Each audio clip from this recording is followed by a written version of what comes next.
Chapter 1. The Legacy of Two Empires. Prologue. The Greek Titans of Shipping. In the history of 20th century global shipping, the names Athina Onassis and Stavros Niarchos stand alongside the greatest magnates who turned maritime trade into an art form. These two Greeks became symbols of ambition, risk, and unyielding determination, building shipping empires capable of competing with the traditional Western giants. Onassis and Niarchos were more than just businessmen. They were strategists who capitalized on every crisis and period of political instability to expand their fleets. They anticipated shifts in the global economy, investing in oil tankers long before it became an industry standard. Their companies secured multi-million-dollar contracts with governments and oil corporations, paving the way for unimaginable wealth. But beyond business, they were bound by family ties and a long-standing rivalry. Both men married the Livanos sisters, daughters of Stavros Livanos, one of Greece's most influential shipping magnates. These marriages not only strengthened their positions within the Greek business elite, but also symbolized how, in the world of high-powered dynasties, personal relationships were often deeply intertwined with financial interests. The birth of Athina Onassis, heir to two worlds. When Athina Onassis Roussel was born on January 29, 1985, the world saw her arrival as the continuation of a great Greek dynasty. She carried the bloodline of the Onassis and Livanos families, and through her mother, Christina Onassis, she was also connected to the Niarchos legacy. However, by the time of her birth, many of the great figures of this history had already passed. Athina Onassis died in 1975, leaving behind neither a son nor a direct heir capable of leading his empire. Christina Onassis, the billionaire's only daughter, inherited not only her father's fortune, but also his burdens, struggling with depression, failed marriages, and profound loneliness. At a young age, Athina became an orphan. Christina died under mysterious circumstances in 1988, when her daughter was only 3 years old. This marked yet another tragic chapter in the history of the dynasty, which had already lost nearly all its key figures. The Onassis Empire, the inheritance and its management.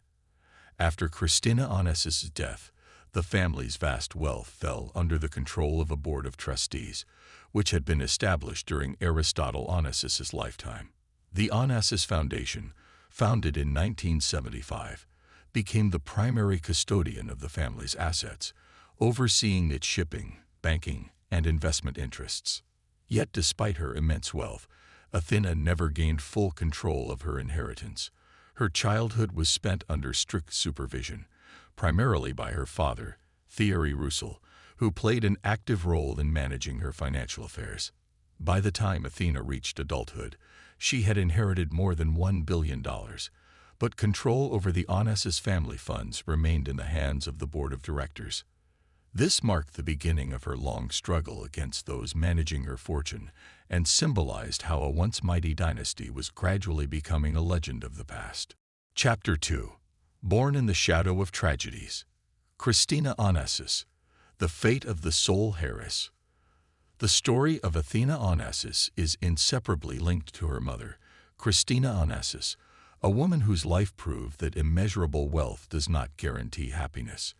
As the only daughter of Athina Onassis, Christina was surrounded by luxury from birth, yet this opulence could not shield her from loneliness, tragedies, and betrayal. Born in 1950, she grew up during the peak of her father's career. Her childhood unfolded among Europe's elite schools, private villas, and yachts, yet the dominant backdrop of her life was an ongoing family drama. Her parents' divorce and her father's new marriage in 1960, Athina Onassis separated from his wife, Tina Livanos, Christina's mother. This divorce was far from a simple formality. It caused a deep psychological rift within the family. Tina later married Stavros Niarchos, her ex-husband's former rival, making the situation even more complicated. But the real blow came in 1968, when her father married Jacqueline Kennedy, the widow of the assassinated U.S. President John F. Kennedy. To Christina, this union felt like an absolute betrayal.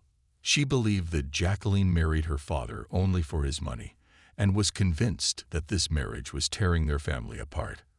Her relationship with her stepmother was cold and tense, and Christina avoided any interaction with her father's new wife. The death of Alexander Onassis, a turning point. The greatest tragedy for the Onassis family, however, was the death of Alexander, Christina's older brother, in 1973. Alexander, Aristotle's beloved son, died under mysterious circumstances in a plane crash in Athens at the age of 24. Officially, the tragedy was deemed an accident, but Onassis was convinced that his son had been murdered. For Christina, losing her brother was a life-altering moment. Not only had she lost the person closest to her, but she also saw how this tragedy destroyed her father. Over the next 2 years, Aristotle's health rapidly deteriorated, and he died in 1975, leaving Christina as the sole heiress to a fortune estimated at more than $500 million, equivalent to several billion today. Failed marriages and the search for happiness. After her father's death, Christina sought love and happiness, but her attempts repeatedly ended in disappointment. She was married 4 times, and every one of those marriages ended in divorce.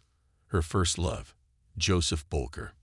In 1971, while her father was still alive, Christina married a 48-year-old real estate agent from Los Angeles. Aristotle was completely against this marriage and cut ties with his daughter until she divorced just a few months later. Marriage to Alexander Heiress. In 1975, after her father's passing, Christina tried to settle down with a man from Greece's elite, but the marriage lasted less than a year. Marriage to Sergei Kozov. In 1978, she shocked Western circles by marrying a Soviet official from the USSR's Ministry of Foreign Trade. This union was short-lived, and they separated within a year. Her final marriage, Thierry Roussel. In 1984, Christina married French banker Thierry Roussel, a relationship that became the most significant as it led to the birth of her daughter, Athina Onassis. However, even this marriage was a failure. Thierry was unfaithful to Christina, and 2 years after their daughter was born, she filed for divorce. For Christina, this was yet another painful lesson. The man she thought she could trust turned out to be just as opportunistic as many others before him. A mysterious death. In November 1988, Christina Onassis died suddenly at the age of 37. She was found lifeless in the bathroom of a friend's home in Argentina. The official cause of death was pulmonary edema, but many suspected that her passing was linked to an overdose of antidepressants or even a conspiracy. For little Athina, who was just 3 years old at the time, this meant one thing: she was now an orphan. Her mother's death marked the end of any remaining hope for the restoration of the Onassis family. The last heiress. Following Christina's death, her daughter became the sole heir to the Onassis fortune. However, she was never meant to control it directly. By that time, the family's wealth was already firmly under the governance of a foundation and a board of trustees, while Thierry Roussel became her official guardian. At the time of Christina's passing, her estate was valued at approximately $1 billion, though the majority of the assets were held by the Onassis Foundation. Thierry Roussel, despite being Athina's father, had no legal right to directly control her inheritance, though he made continuous efforts to influence the management of her fortune. Thus, a new chapter in Athina Onassis' life began, a life controlled by guardians, financial managers, and people who decided her fate without ever asking for her opinion. Chapter 3. Childhood under guardian supervision. Guardianship and control over the inheritance. After Christina Onassis passed away in 1988, her 3-year-old daughter, Athina, was placed entirely under the guardianship of her father, Thierry Roussel. By law, he had the right to raise his daughter, despite the fact that his reputation in the eyes of the Onassis family was far from ideal. Roussel, a French businessman and banker, never hid the fact that his marriage to Christina was more of a calculated move than a love story. Even before Christina's death, he was openly unfaithful to her with Swedish model Gabby Landhage, who had already given birth to two of his children during his marriage to the Heiress of the Greek Empire. This fact caused immense outrage among Christina's Greek relatives, but they were unable to prevent Athina from remaining with her father. However, Christina had wisely put in place a strict system of control over her daughter's inheritance. Most of her assets were managed by the Onassis Foundation, which had been established by her father. Key terms of the Onassis Foundation. Until the age of 18, Athina had no access to her fortune. Everything was managed by the board of directors. Until the age of 21, she was not allowed to make major financial decisions. The board of trustees had the power to block her inheritance claims if they deemed her unprepared. Thus, despite officially inheriting around $1 billion, Athina had no full control over her wealth. Switzerland, a life detached from Greek roots. Thierry Roussel made a strategic decision to distance Athina from Greek culture. He took her to Switzerland, enrolling her in an elite private school in Lausanne, where she was raised far from the traditions of the Onassis family. She did not study the Greek language, despite her heritage. She had no contact with her Greek relatives. Thierry made every effort to minimize her interactions with her mother's side of the family. Her entire childhood was under strict control. Her father dictated who she could interact with, what she could study, and how she spent her free time. Roussel also shaped her perception of the Onassis name as a curse rather than a legacy. He instilled in her the belief that this name had brought suffering to her mother, grandmother, and grandfather, and that she would be better off forgetting her origins. Conflict with the Onassis Foundation. The Onassis Foundation, noticing how Roussel was alienating Athina from her family, began to clash with him. In 1999, the foundation suspected Thierry of financial misconduct involving his daughter's fortune. They repeatedly demanded financial reports, as Roussel lived a lavish lifestyle, despite not being a billionaire himself.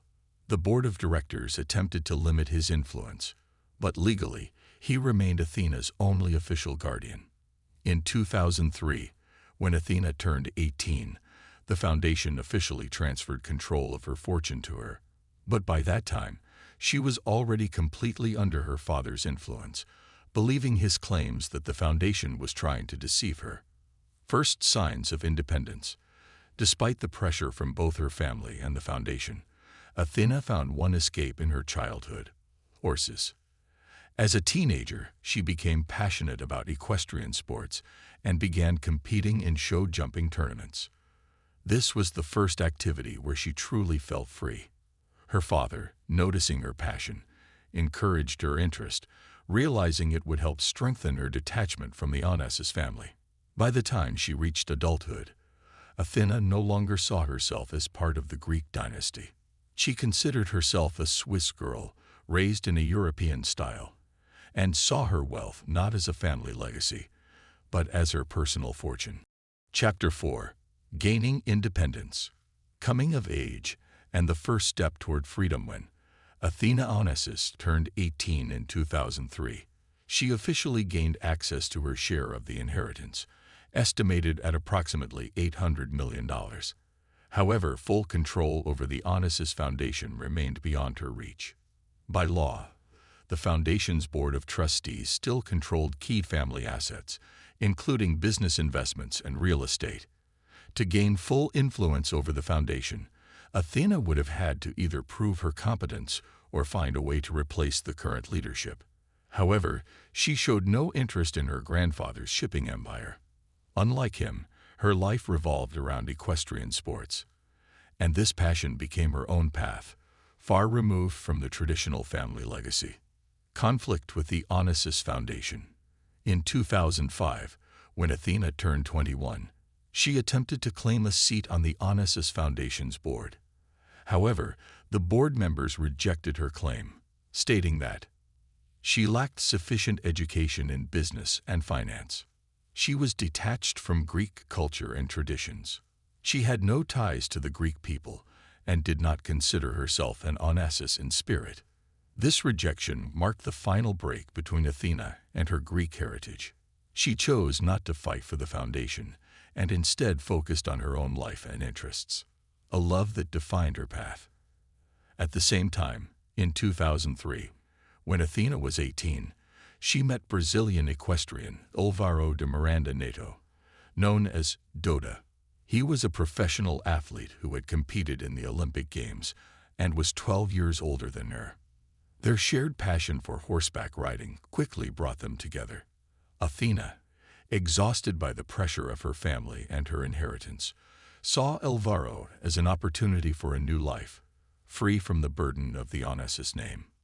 In 2005, they got married, and Athena officially became Athina Onassis de Miranda. She moved to Brazil, starting a new life completely disconnected from her Greek roots. She invested millions into equestrian sports, building one of the largest equestrian farms. She founded the Athina Onassis International Horse Show, a prestigious competition in the equestrian world. This period became a symbol of her newfound independence. She fully rejected her role as the heiress of an empire and devoted herself entirely to her personal life and sports, breaking ties with the past. Gradually, Athena began shedding the symbols of her family's legacy. In 2006, she sold the famous island of Scorpios, the private island that had once been the ultimate symbol of the Onassis family. She also got rid of part of the estate that had belonged to her mother. She completely severed ties with the Onassis Foundation, choosing to live life on her own terms. This period marked the final break between Athena and her past. She chose a life in Brazil with the man she loved, prioritizing personal happiness over fighting for the Greek legacy. Chapter 5. Love and Disillusionment. Marriage to Álvaro de Miranda Neto. In 2005, Athina Onassis married Brazilian equestrian Álvaro de Miranda Neto, known as Doda. Their wedding was one of the most high-profile events of the year in elite circles. The ceremony took place in Switzerland, where Athena had spent most of her life. The guest list included celebrities, aristocrats, and Olympic champions, but very few members of the Onassis family attended. Athena took her husband's last name, symbolizing her final break from her Greek roots. This union seemed perfect. Both were passionate about equestrian sports, and both were trying to carve out their own identities away from family drama. However, over time, it became clear that their marriage was far from a fairy tale. A lavish life in Brazil. After the wedding, Athina and Álvaro moved to São Paulo, where she invested millions of dollars into their joint equestrian farm, Heiress. Athina financed international competitions, founding the Athina Onassis International Horse Show. She purchased elite horses worth hundreds of thousands of dollars. She built a luxurious villa, creating an ideal world for herself and her husband, far removed from family conflicts. However, despite the outward appearance of happiness and success, problems in their relationship began to emerge. Talks about children and pressure on Athena. Athena dreamed of having a big family, but pregnancy became a painful subject for her. According to some reports, she suffered multiple miscarriages, which took a significant toll on her emotional well-being. She felt pressured by Álvaro, who strongly wanted children. The stress and emotional strain affected her performance in equestrian competitions. Over time, she became more focused on her work and her sport, which began to interfere with her married life. At this point, rumors of trouble in their marriage started to surface. Betrayal. A breakup no one expected. In 2016, shocking scandalous news broke in the media. Álvaro had been unfaithful to Athena with a young woman, model Dani Miller. According to reports, their affair had lasted for several years, and they even had a child together. When Athena found out, she was devastated. She had trusted Álvaro completely and believed she had found her true family with him. The media began publishing claims that Álvaro had been using Athena's money, living a lavish lifestyle at her expense. Shortly after, their marriage ended in a high-profile divorce, one of the most expensive in history.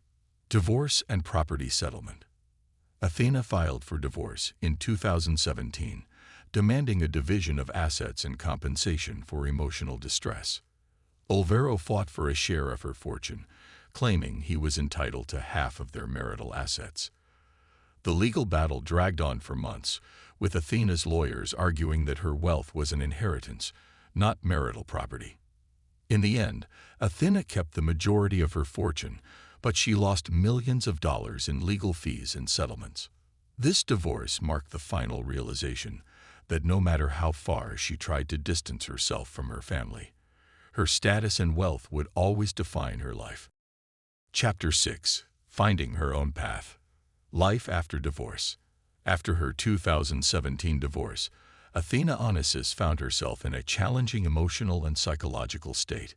She lost not only her husband, but also the illusion of a normal life that she had tried so hard to build. She left Brazil and returned to Europe, determined to start over. The divorce made her even more private, and she all but disappeared from elite social circles. Despite the betrayal and heartbreak, Athina did not give up on equestrian sports. It remained her only true passion, and she decided to dedicate herself fully to her career. Return to sports and new goals. After her divorce, Athina took a break from professional competitions, but in 2018, she returned to show jumping. She began competing again in international tournaments. She invested millions in new horses, training them to compete at the highest level. She continued to support and sponsor equestrian events, including the tournaments she had organized in the past. However, her performance became less consistent. The stress and emotional toll of her past affected her ability to compete at the same level, reevaluating her legacy. By this point, Athina began to reflect on her heritage. Despite being conditioned for years to resent the Onassis name, she started studying her family history. In 2020, rumors surfaced that she might reconsider her role in the Onassis Foundation. However, she never took any decisive steps toward reclaiming control, preferring to remain in the background. Athina realized that wealth had never brought her happiness, and that trying to sever ties with her past had not freed her from pain and disappointment. A private life and a new chapter. Today, Athina Onassis leads an extremely private life. She rarely gives interviews and avoids public appearances. She dedicates all her time to equestrian sports and continues to live in Europe. She has never remarried, and it is unknown whether she is in a relationship.